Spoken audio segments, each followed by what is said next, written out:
ದೇಶದ ಸಂಸ್ಕಾರ ಸಂಹಿತೆಯನ್ನು ಉಳಿಸುವ ದೇವಾಲಯ ವಿದ್ಯಾಲಯವೇ ಈ ನೆಲಕ್ಕೆ ಬೇಕಾದದ್ದು ತರುಣೀಮಣಿ.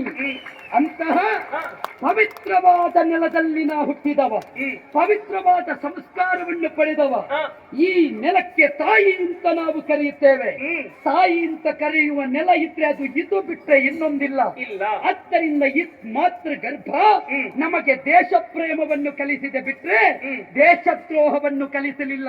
ಈ ತಾಯಿಯ ಸಿಂಧೂರವನ್ನು ಅಳಿಸಲಿಕ್ಕೆ ಬಂದ್ರೆ ಏನು ಮಾಡುದು ಮತ್ತೆ? ಆ ತಾಯಿಯ ಸಿಂಧೂರವನ್ನು ವರೆಸುತ್ತೇನೆ ಅಂತ ಬಂದ್ರೆ ಈ ನೆಲದ ಒಬ್ಬಳು ಹೆಣ್ಣಿನ ಸಿಂಧೂರ ವರೆಸಿದ್ರೆ ವೈರಿಗಳ ಸಾವಿರ ಸಾವಿರ ಮಡದಿಯರ ಸಿಂಧೂರ ಅಳಿಸುವುದಕ್ಕೆ ಬದ್ಧರಾಗಿ ನಿಂತವರು ನಾವೆಲ್ಲ. ಆದ್ದರಿಂದ ಒಬ್ಬ ಸುಹಾಸ ಬೀರುವವ ಹೋಗಿರಬಹುದು, ಆದರೆ ಪ್ರತಿಯೊಬ್ಬರ ಅಂತರಂಗದಲ್ಲಿ ಒಂದಾಸ ಬೀರಿಸುವ ಸಾವಿರ ಸಾವಿರ ಸುಹಾಸರು ಮತ್ತೆ ಹುಟ್ಟಿ ಬರುವ ನೆಲವಿದು ಕನ್ಯೆ.